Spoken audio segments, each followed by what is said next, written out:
కూర వేరు, ఆకులు తేడా ఉందా లేదా చెప్పండి మీరు అందరికీ. చెప్పండి గట్టిగా, ఉందా లేదా? ఏమండి ఈ మధ్య దాని పేరు ఏముంటుంది నాకైతే బదులు ఇంతంతే ఉంటుంది ఆకు. ఏమండి అది మెంతుకూర కాకుండా ఇంకోటి ఏంటో గంటలు తరబడి చేస్తారు శాంతి వాళ్ళు. మొన్న గంటి కూర అంట. నాయన వాళ్ళు నీటి మేము నాకు చూడటానికి ఒక రకం ఉంటుంది. ఏమండి అది ఎంత ఆకు ఇంత ఉంటుంది. కనుక రకరకముల ఆకులు ఉన్నాయి. ఈ రకరకములో ఏది తినవచ్చునో ఏది కాదో పాపం అర్థం చేసుకోలేకపోయి ఉన్నారు. అందుకని అది వెర్రి ద్రాక్ష అని తెలియలేదు, అంటే తినకూడదు అనేది అర్థం కాల. కనుక అది మంచిది అనుకునే పైగా దాని గుణం ఎరగలేదు. టేస్టా టేస్ట్లెస్గా, రుచిగా ఉంటుందా రుచి లేదుగా ఉంటుందా? ఏమండి కొన్ని సందర్భంలో మనం గోంగూర కూర చేయటానికి అది ఉడకపోవచ్చు. అవునా? మీ అందరికి బాగా తెలుసుగా, పైవారికి కూడా బాగా తెలుసు కదండి. అవును, అది కూడా పాపం గమనించుండదు.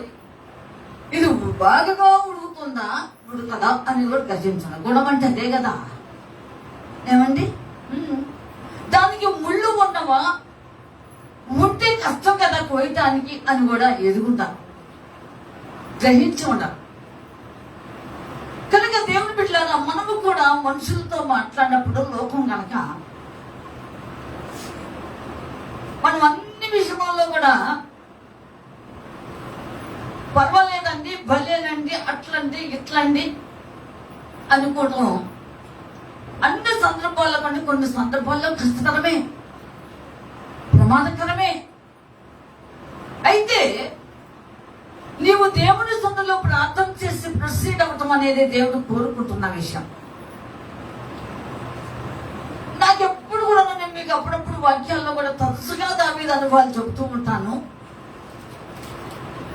సింపుల్ గా ప్రార్థన చేశాడు, ఎక్కువ చేయలేదండి. నాకు బాగా ఇష్టం కనుక నేను చెబుతూ ఉంటాను. నాకు మెచ్చేటువంటి విషయం అన్నమాట.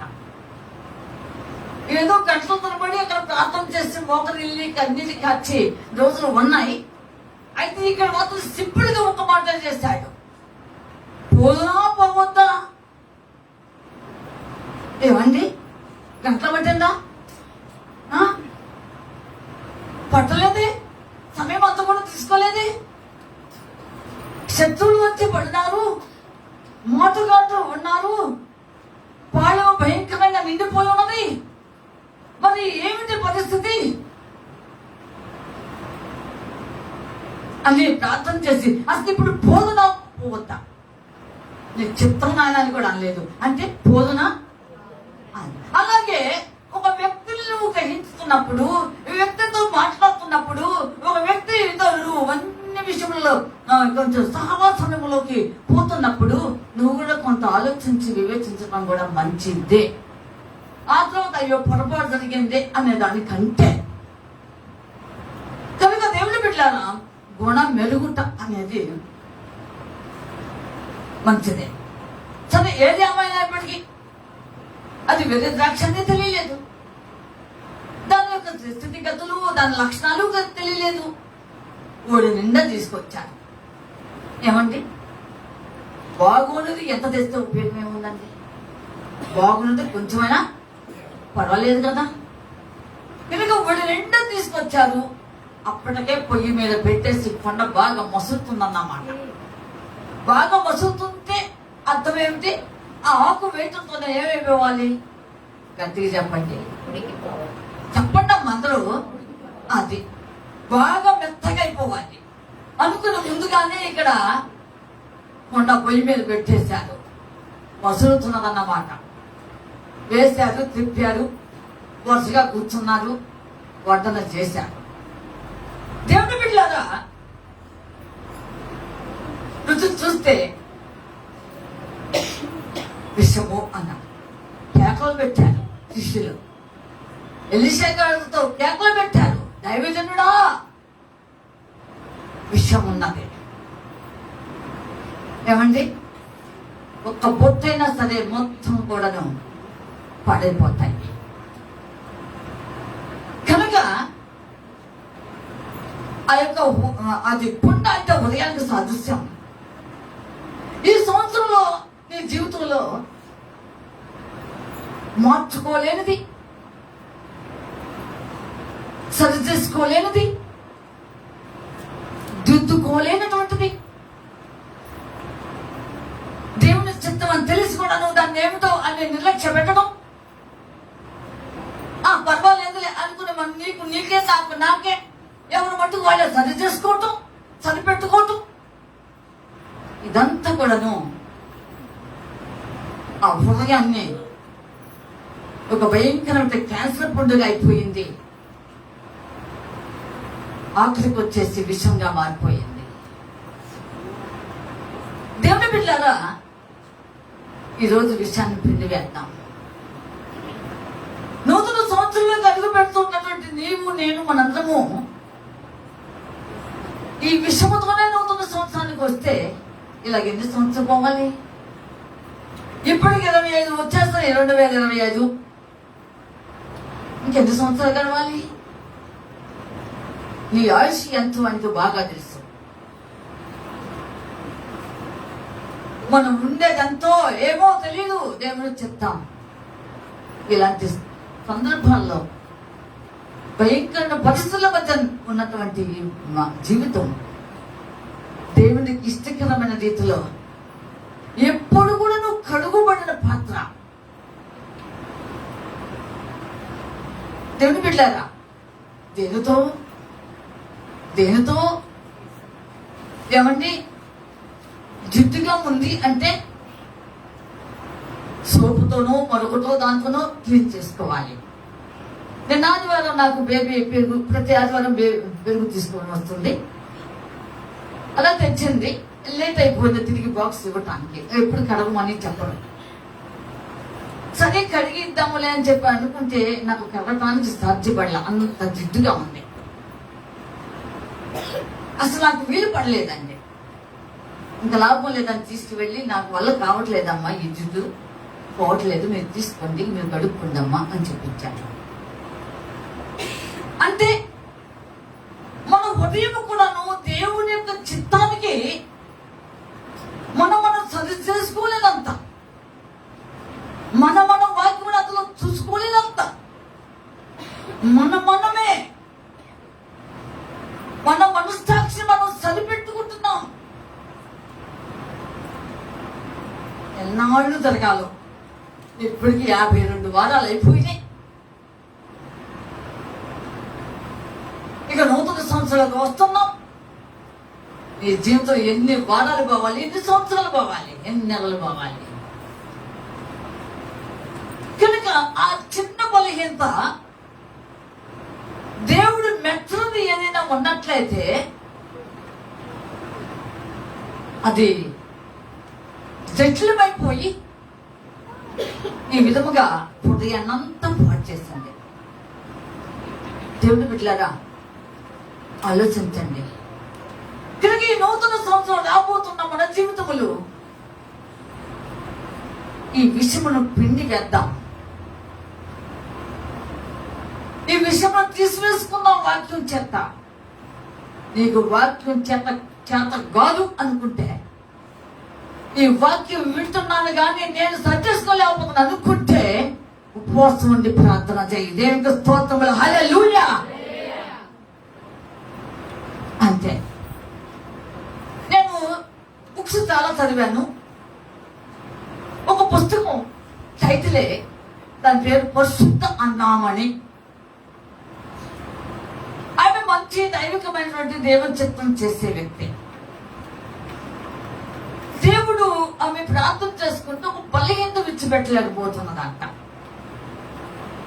ఆ బలహీనత కోసము ప్రార్థన చేసుకుంటుంటే దేవుడు అన్నాడంట, జరిగిన సంఘటన ఇది మామూలుగా నీవు తీసేసుకోలేవు, నీవు ఉపవాసం ఉండి దేవుని దగ్గర ప్రార్థన చెయ్యి, లేకపోతే నీకున్న బలహీనత మరొక పేరు దుష్టత్వము అన్నానని దేవుడు చెప్పాడంట. దేవుని స్తోత్రములో హల్లెలూయా, హల్లెలూయా.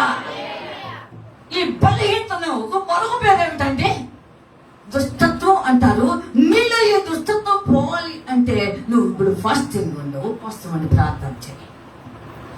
ఆ విధంగా ఉపవాసం ఉండి ప్రార్థన చేసుకుందంటండి దేవుని బిడ్డలారా. కనుక మన జీవితంలో మాననటువంటివి, కడుక్కున్న ఆ జిడ్డు పోనటువంటిది, ఉతికిన ఆ మడక పోనటువంటిది, దేవుని బిడ్డలారా నీకు చేతులు కాకపోతే వాక్యం ద్వారా ఉపవాసం ఉండి ప్రార్థన చేయ. మామూలు ప్రార్థన కూడా కాదు. ఏ ప్రార్థన చెప్పండి? ఏ ప్రార్థన? ఆ ఉపవాస ప్రార్థన చేయి. దేవునికి సమస్తం సాధ్యమే. కనుక ఈరోజు నూతన సంవత్సరంలో ఇంకా కొద్దిసేపటికి వెళ్తాం, ప్రవేశించబోతున్నాం. ఈ ఉష్ణ పుట్టగానే ఉంచుకొని పోతావా? Regular sisters happy new year, రేపటిగా హ్యాపీ న్యూ ఇయర్ చెప్తే అక్క థ్యాంక్ యూ తేజ అని చెప్పుకోవటానికి కాదు ఇది, అని చెప్పుకోవటానికి కాదు ఇది. ఇప్పుడు ఎన్నోసార్లు చాలా మందికి చెప్పుకుంటావు హ్యాపీ న్యూ ఇయర్ అని. అనేక మంది నీకు ఎదురైతే same to you thank you అని చెప్పి హ్యాపీ న్యూ ఇయర్ అని చెప్పి దాటిపోయినటువంటి సంవత్సరాలు గోపాలలో ఉన్నాయి. ఇది ఆచారమా, అలవాట, ఫార్మాలిటీ అంటారే అదేనేమో. వాక్యాన్ని ఫార్మాలిటీ తీసుకుంటే సస్తాం.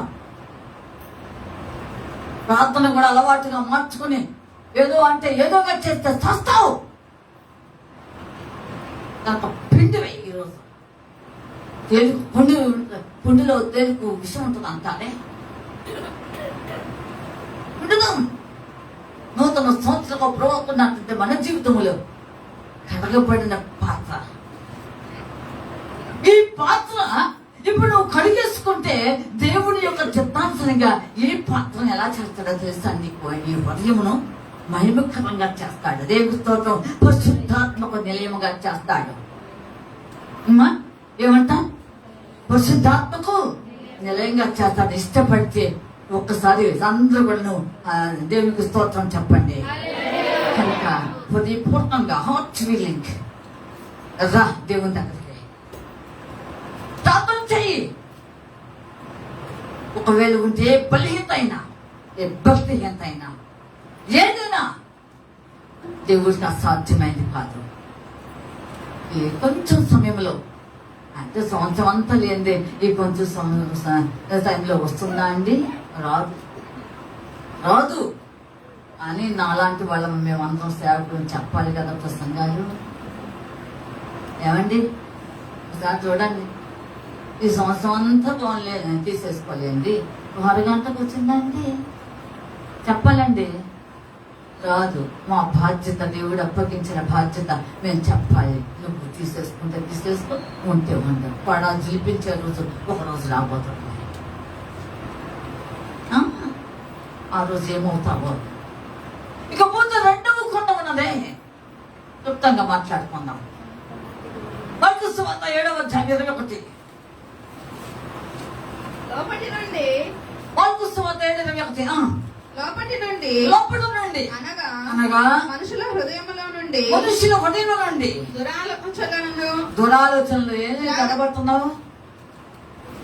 గొంతు పోయింది, సరిగ్గా చదవండి అమ్మా. తెలుగండి అమ్మా, గట్టిగా చదవండి. దురాలోచనలను, జాగ్రత్తలను, దొంగతనములను, చెడుతనములను, కృత్రిమమును, కామ వికారమును, మత్సరమును, దేవదూషణయు, అహంభావము, అవివేకమును వచ్చును. ఈ చెడ్డవన్నీ లోపల నుండి బయలు వెళ్ళి మనిషిని అపవిత్రపరచునని ఆయన చెప్పెను. కనుక దేవుని బిడ్డలారా, ఇవన్నీ లోపల నుండే వచ్చేస్తున్నాయి, మనిషిని అపవిత్రపరుస్తున్నాయి. ఎంతకాలం నీవు వాక్యం వింటూ అన్ని విషయంలో దేవుని కృపను అనుభవిస్తున్నావు, కానీ ఇవన్నీ తీసేసుకోలేక, సరి చేసుకోలేక సతమతం అవుతున్నావా? ఒకసారి ఆలోచించండి. ఇది ఒక రకమైన కొండ. దేవుని బిడ్డలారా, ఒక ఆమె కొండను బాగొట్టింది కదా, క్లుప్తంగా చెప్పేస్తా. అది కూడాను మరి మీరు ఎప్పుడు పగలగొడతారు? మీరు ఎప్పుడు పగలగొడతారు? అది ఇతర విందండి, చాలా ఖరీదు పెట్టుకున్నాను. అది బంగారపుదండి, చాలా పెట్టుకున్నాను. బంగారం అని గింగారం కానీ దేవుడికి అసాధ్యమైనది లేదు. అది కొండ పగలాలి, బ్రద్దలు కావాలి, అంతే. అది మొక్క చెక్కలైనప్పుడే పరిశుద్ధాత్మ నీలో నుండి అలాగ ప్రవహిస్తాడు. దేవుడు స్తోత్రం, ఉద్భవిస్తాడు, అంతే. ఈ కొండ పగిలిందా? పగలని వాళ్ళు చాలా మంది ఉన్నారు ఇక్కడ పైన కిందే. పగలని వాళ్ళు బోల్డ్ మంది ఉన్నారు. ఒకరేమండి ఆలోచించండి. కనుక ఈ రాత్రికాల సమయంలో దేవుని బిడ్డలారా, ఇవన్నీ కూడాను మనిషిని అపవిత్రపరుస్తున్నాయి.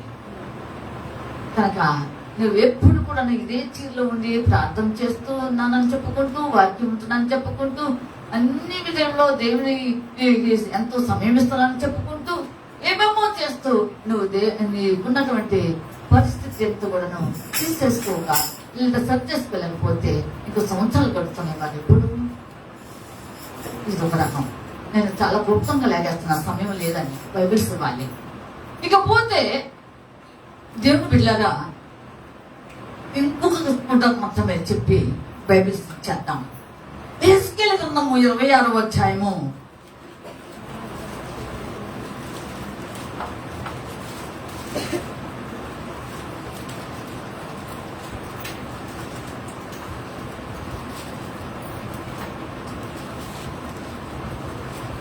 దేవుని బిడ్డలారా చూడండి. యెహెజ్కేలు గ్రంథము, యెహెజ్కేలు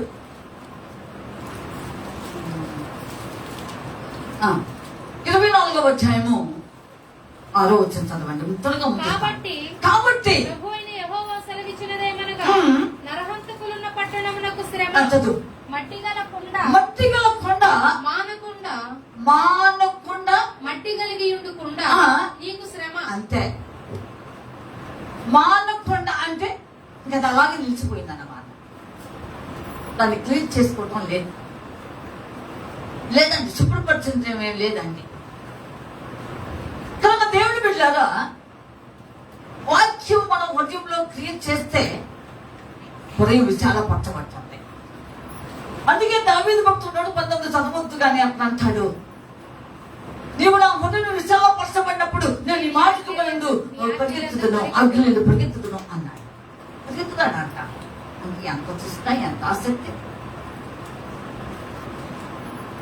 కనుక విశాలపరచబడిన హృదయం ఏమండి, అన్ని విషయంలో దేవుని ఆత్మను కలిగి, దేవుని యొక్క కృపను కలిగి, వాక్య అనుభవం కలిగి, ప్రార్థన అనుభవం కలిగి, పరిశుద్ధాత్మ నీలో నిలవడముగా ఉన్నప్పుడు ఎంత సంతోషం, చెప్పసఖ్యముగా సంతోషం. అయితే అలా లేదు. ఇది మానక మట్టి కలిగి ఉంటాం అంటే దానికి తెలియచేయటమే లేదు. సరి చేసే పద్ధతి మీరండి వేరు కూర్చోబెడతా. కనుక ఎప్పుడు అలాగే నిలిచిపోయింది.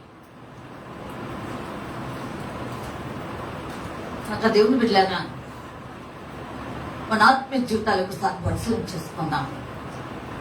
ఈ 24లో మనం పరిశుద్ధులుగా చెప్పుకుంటూ, ప్రార్థనలుగా అని చెప్పుకుంటూ, విశ్వాసము అని చెప్పుకుంటూ, దేవుడితో నడుస్తున్నాను సాగుతున్నాను చెప్పుకుంటూ, ఇంకా మన ఆత్మీయ జీవితాలను ఇంకా దేవునికి ఇష్టకరంగా లేక, ఇంకొక మాట దేవుని ఆత్మ ప్రేరేపించి యెషయా ప్రవక్తతో దేవుని ఆత్మ మాట్లాడండి. ఒక రోజున ఇశ్రాయేలీయులు ప్రార్థన చేస్తున్నారు, ప్రభు ప్రభు అని, గాని ఒక మాట అన్నాడు. వారు పెదవులతో మాత్రం ప్రార్థిస్తున్నారు కానీ ఉదయం బహు దూరంలో ఉందంట. పెదవులతో మాత్రమే ప్రభు ప్రభు అంటున్నారు కానీ హృదయం మాత్రం ఎక్కడ ఉందంట? ఎక్కడుందో? ఏ ఊళ్ళో పడేసావు, ఎక్కడ పడేసావు, ఎవరిదక్కడ పడేసావు. కనుక దేవుని బిడ్డలను ఒకసారి ఆలోచించండి.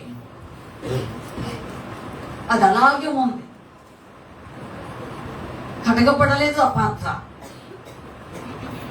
దేవుని బిడ్డ కడగబడితే దేవునికి ఇస్తుంది.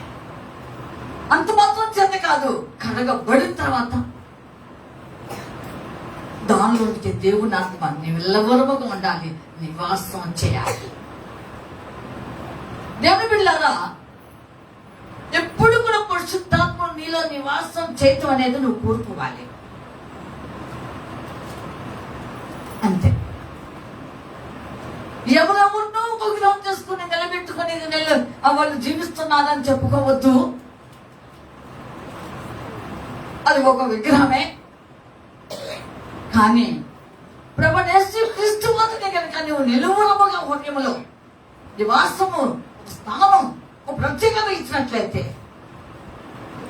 ధన్యత. కనుక ఇక ఆ స్థితి లేదు అనుకుంటే ఇక మాదక బట్టి ఉంటుంది. కరిగిపడే స్థితి ఎక్కడ ఉందండి? సోపులు వాడినా, క్షారములు వాడినా, మరొకటి వాడినా, ఏది వాడినా దానికి లేదండి. వాత వేయబడిన మనస్సాక్షి అంటారు. అంటే ఇక లోబడదు, లోబడనేరదు, వినదు, విననేరదు. అంతే. బైబిల్ గ్రంథంలో రాజులు చాలా మంది ఉన్నారు. దేవునికి తిరుగుబాటు చేసి చచ్చిన వాళ్ళు చాలా మంది ఉన్నారు. దేవుని చిత్తం చేసి ఆయన కృప పొంది వెళ్ళిన వారు ఉన్నారు. వారు చాలా తక్కువ మంది. ఇలాగ దేవుడు మాట విన్న వాళ్ళలో ఒక ఆయన ఫస్ట్ కింగ్ సౌలు. బైబిల్ గ్రంథం ఒక్క నుంచి ఏం చెప్పిందంటే ఇంపేషనల్ కింగ్ అన్నారు ఆయన. అంటే ఓర్పు లేనివాడు అంట. ఏమి లేనివాడు? ఇంపేషనల్ కింగ్. ఓర్పు లేనివాడిగా బైబిల్ గ్రంథంలో చెప్పేసింది. కనుక దేవుని బిడ్డలారా, ఈ సంవత్సరవంతులో నీ జీవితం తీరుగా ఉన్నట్లయితే మనం ఒకసారి ప్రశ్నించుకున్నాం. మానక మధ్య అలాగే ఉండిపోయింది. అలా మధ్య ఉంటే అలాగే వారాలు, నెలలు, సంవత్సరాలు గడిచిపోతే ఎంత భయంకరమో ఆలోచించండి. కనుక దేవుని బిడ్డలారా, మన నూతన సంవత్సరం ప్రవేశించబోతున్న మన జీవితంలో దేవుడు ఆయన బిడ్డల్ని ఏం చేస్తున్నాడంటే విలువ పెట్టి కొనబడిన వారు మీరు నా సొత్తు అన్నారు. కనుక ఈ రోజు నువ్వు ఆయన సొత్తుగా ఉండాలి 25లో అనుకుంటే ఖచ్చితంగా కడగబడ్డావు. ఆయన అమూల్యమైన రక్తంలో కడగబడ్డావు. వాక్యం చేత నిన్ను నువ్వు సరిచేసుకో, దిద్దుకో, విను, లోబడు, విధేయత చూపు. నేడు అనే శబ్దం వినటానికి రెడీగా ఉంటావు. దేవుడి స్తోత్రం. దేవుడి వాక్యం జీవించడం కాక. సరే, బైబిల్స్ తీసుకున్నాం. పైన వారు బైబిల్ గిఫ్ట్ తీసుకునే వాళ్ళు ఎవరైనా ఉన్నట్లయితే నేను పేర్లు చదువుతాను, కిందికి రావాల్సిందిగా మనం చేస్తున్నాను. అప్పుడప్పుడు